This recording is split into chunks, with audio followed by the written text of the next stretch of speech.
Ooh, that looks tasty. Little demi-god, what will you do to prove that you deserve a place alongside us? I'll tear down your enemies' temples. I will destroy their armies and bring all the glory to your name. Good, and how will you accomplish this? I'm going to make a map. Welcome, folks. Today, the Hungry Gamer is back with another Game Found preview, and today we are talking about Divinus, designed by Philip Malunsky and published by Lucky Duck Games. And I do sincerely apologize for pronouncing that name wrong, because I am positive that I did. And before I get started, please make sure you turn on your Klingon subtitles, because if I make any errors in the rules overview, that's where you'll find the corrections. Also, do note that what you are looking at here is still in the prototype phase, and the app that I will be showing in a little bit is also still in the prototype phase. Now, in Divinus, each player is taking on the role of a young, new demigod that's going to play a role in this massive conflict between the Norse gods and the Greek gods, and at the end they're going to form this new pantheon of gods, and whichever demigod, i.e. player, does the best over a course of 12 different scenarios or 12 games in a legacy-style campaign will be the new god of the realm, or pantheon, I guess I should say. And then when you're done, you will also have a unique copy of the game that you're going to be able to play whenever it is that you would like. Now, if you are not interested in how this game is played and just want to jump into my final thoughts, then you would go to the timestamp on the screen right now. For those of us still here, let's talk about what we have in front of us. First off, before I do anything else, let me just say that there are some minor spoilers for the first scenarios in the game here. I'm not going to go into any details, but because I've actually had to change the board and change the tiles, you can see there's a sticker here, which I've left out here on purpose, and actually another one down here. Things are different than what's going to come in the box. So I'm going to do my best not to reveal anything specific, but it is possible that you might have a tiny little bit of a spoiler. So if you're not interested in that, please go ahead and jump ahead to my final thoughts using the timestamp down in the description. Please, please, please, I don't want to ruin your experience. So what's going to happen is you're going to have each game a different scenario box. And in that scenario box, you're going to wind up having a variety of different quests. And I'm not going to leave these quests out for you to look at a long time, but just know that each of the different quests is going to have a requirement of what it is that you need to do to earn favor with a particular faction. The blue being the Norse gods, and the red, this is upside down, and the red being the Greek gods. And in this case, you just have to have 4 of these symbols on your personal map, and that'll make sense in just a little bit. Additionally, each of these boxes will have 1 or more, and sometimes you'll be pulling these out of different boxes, different gods that you are trying to appease. And these 2 gods are the first ones that you ever see, and these are in-game scoring conditions. Again, it's going to relate to your personal map that you're making. For Gaia here, you're trying to make different small regions of water, mountains, and plains, while for Ymir, you are trying to make huge regions of each of those to earn favor at the end of the game. Now, in addition to that, there are a bunch of different demigods that you can beat. And I happen to play through the first 2 scenarios with 4 players, but you can see we have ours here. We named them Butch, and Fleur, and Althea, and Druig there. Now, in these boxes, at least at the beginning, all you have are a bunch of dice. Now, what's important about these dice is as you go through the game, you're going to be entering information into the app. Now, let me pause and show you the app really quickly. Now, what we have here is I just started a totally brand new game, is we have the 2 players that are playing. We have their total renown with the Greek faction here, the Norse faction here, and then a combination of both there. You'll see everything is a 0. And in this scenario, when the scenario is over, you can hit end scenario, it'll take you to the next one. I will say there's a fair amount of story that goes along with this. Again, I'm not going to tell you any of it because I don't want to spoil it. Then you also have these things here where you can scan different things. And it will tell you what it is that you need to scan, but for the most part, it'll be something like this. As you go through the game, sometimes the app will tell you to place a sticker on a tile.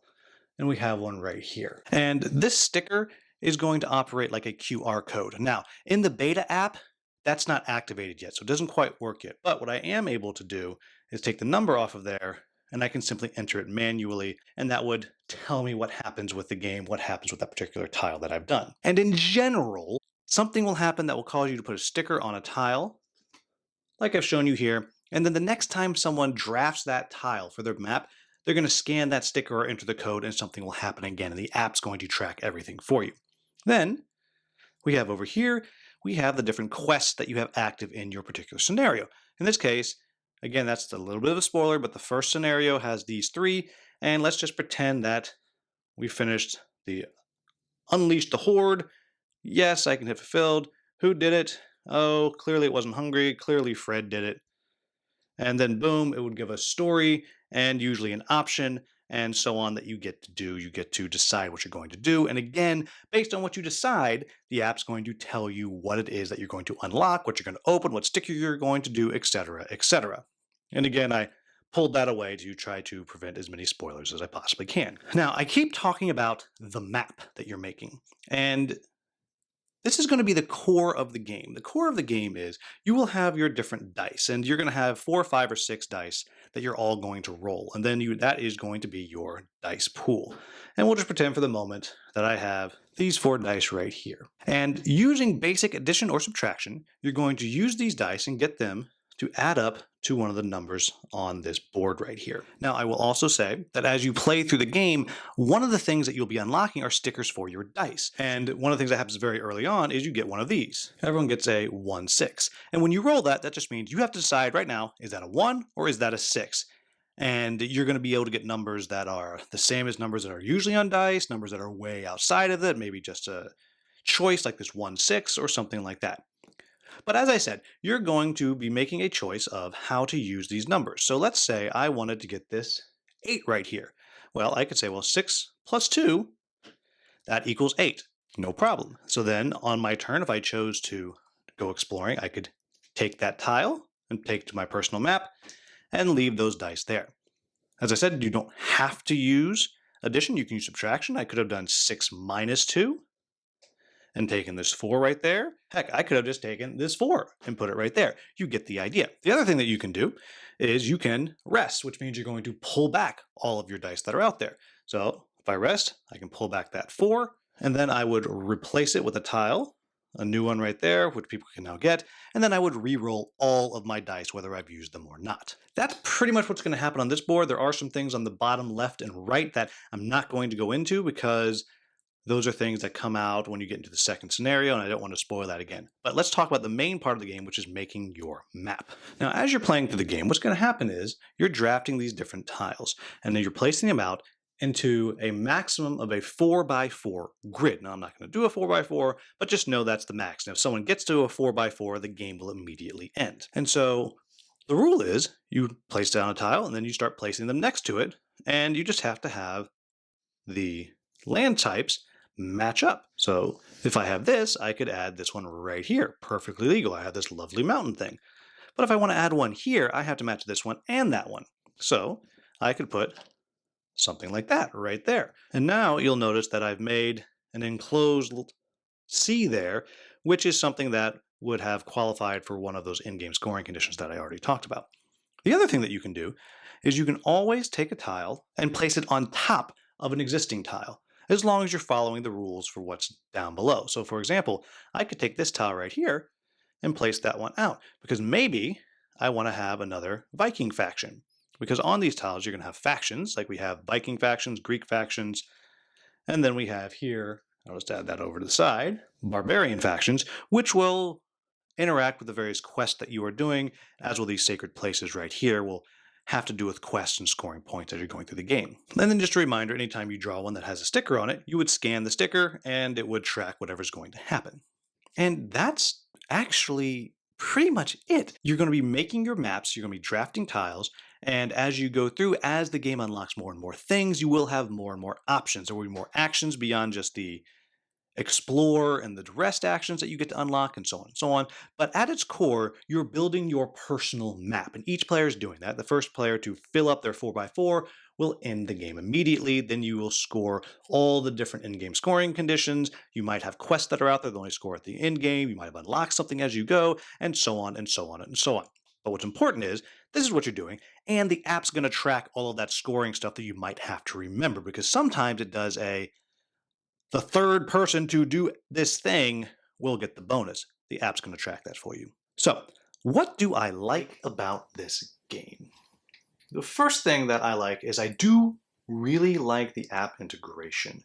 And I don't always love app integration in games. I do sometimes find it a little bit fiddly, though I will say Lucky Duck seems like they're at the front of the pack, the lead of the pack as far as these go, because the ones I have played of theirs are pretty user-friendly, pretty easy.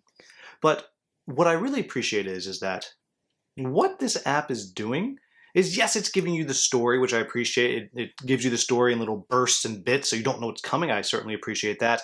But what I appreciate the most is that what it's doing is it's automatically tracking all the stuff I don't want to track. Done. I don't have to worry about it. I don't have to deal with tracking, making sure I go and I mark when I get favor with a certain pantheon, which I will note it does allow you to do here on the side of the box there. I'm not sure if you can see that with a little bit of glare going on, but it does allow you to do that. But I appreciate that it's going to do it for me. That is just the way to go in my mind. I also appreciate that supposedly, this didn't happen, that it's always going to track everything that's going on. It's going to count stuff. Even if you just turn it off, your battery dies, it'll pop right back up where it left off. I guess it saves all the time. I don't know.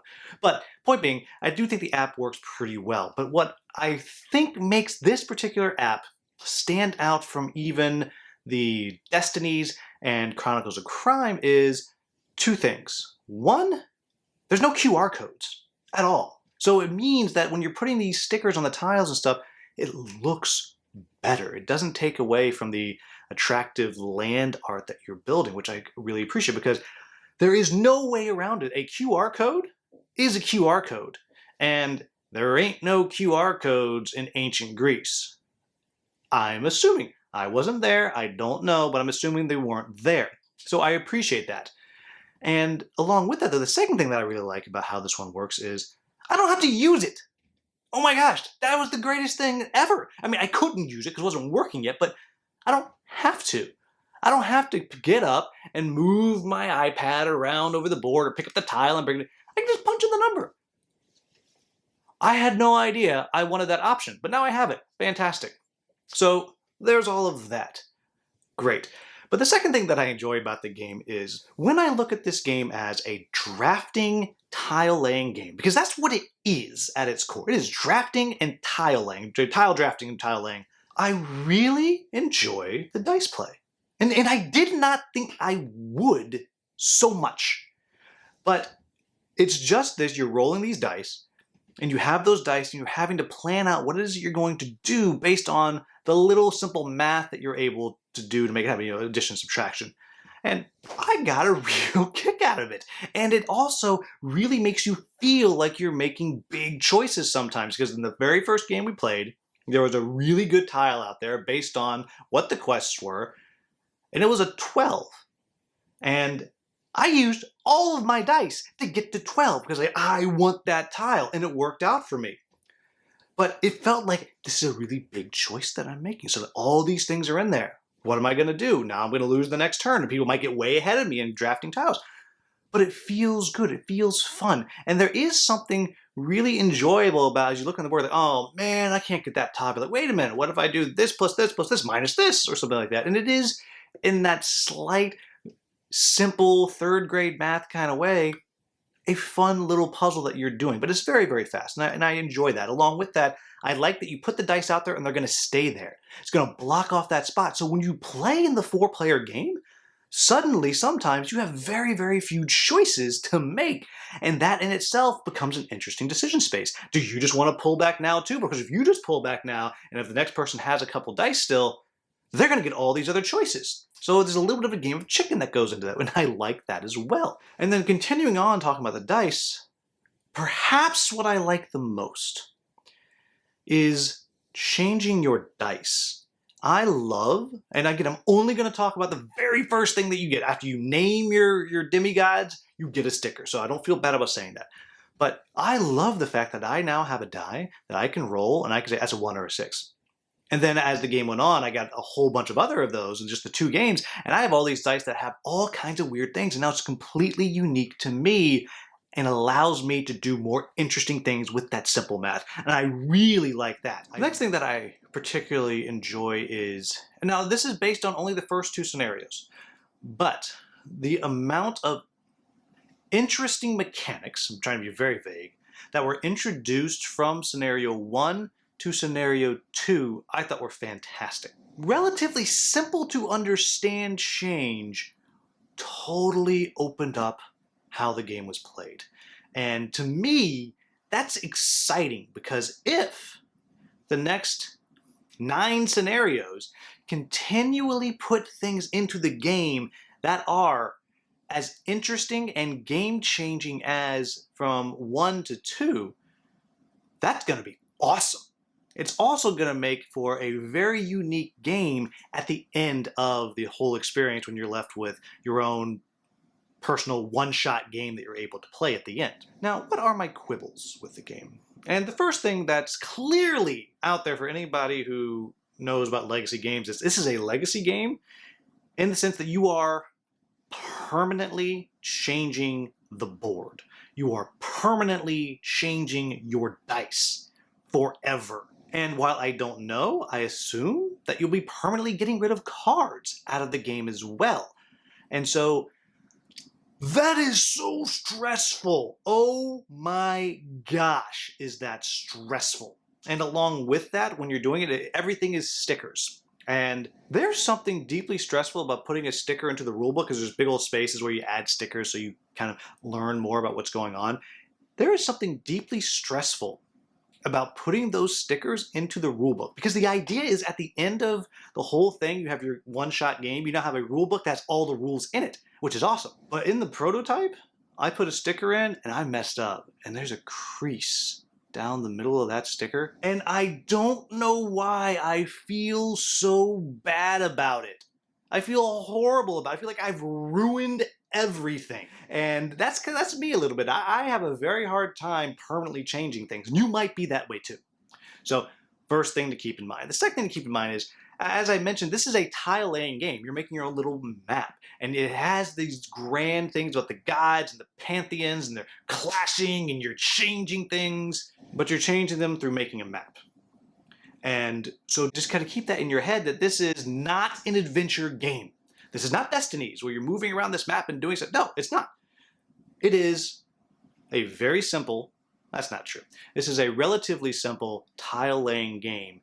And the way you use those tiles, the way that you use your map to accomplish those in-game scoring conditions and the mid-game quests and all that, that is what is going to advance the story. So it's a little bit detached from what you might often think of.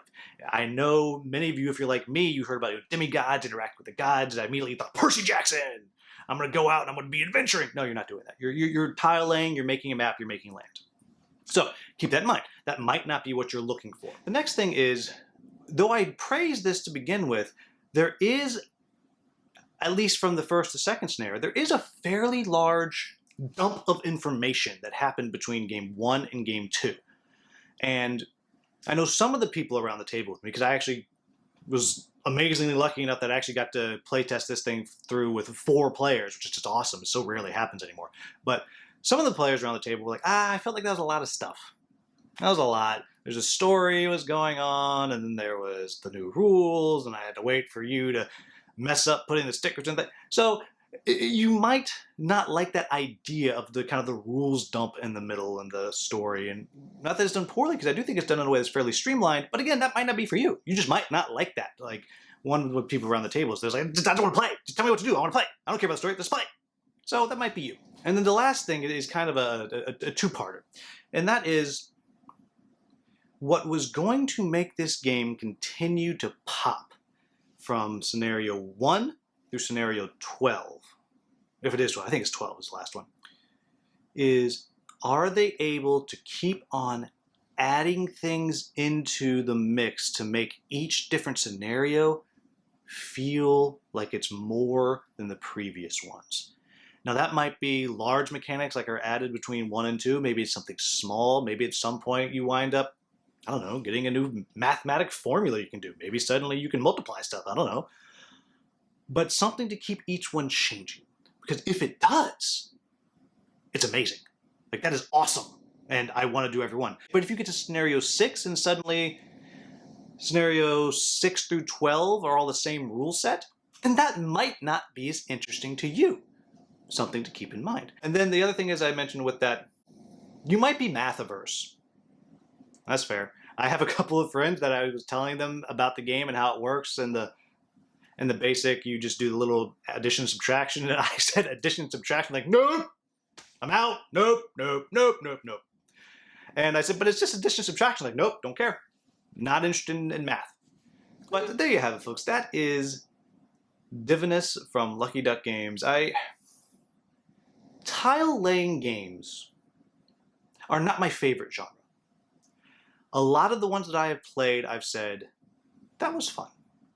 And there's a couple that I have that remain on my shelf somewhere behind me because they actually really grabbed me. And what I will say is this one has grabbed me, at least for the moment, because I want to know what those next scenarios are. I want to know what the new mechanics are. I want to know what kinds of new things I can do to my dice. I want to know all of that. And if the trajectory from 1 and 2, again, I've only played the first 2 scenarios, is relatively steady of what's being added, then I think what you will have at the end is a tile-laying game that is a blast, and one that I want to play a lot. And to me, that puts that in a stack of like 3. There's like 3 tile-laying games that I would always say, yes, let's sit down and play that. And I find that exciting. So as you can hear, there's a lot of things that I'm saying if, and that is truly because I've only seen the first 2 scenarios. But the amount of promise in this game is huge. I'm very excited about the promise here. And I'm really looking forward to finding out what happens in the rest of those scenarios. Where does it go? What does the final game that you have that's all yours, what does that look like? And so there you have it, folks. That is Divinus from Lucky Duck Games. As always, if I made any errors in the rules overview at the beginning, please let me know in the comments with the timestamp. We'll get that into the Klingon subtitles. If you found this video useful, please like, subscribe, and share. Thank you so much for watching. Have a wonderful, wonderful day.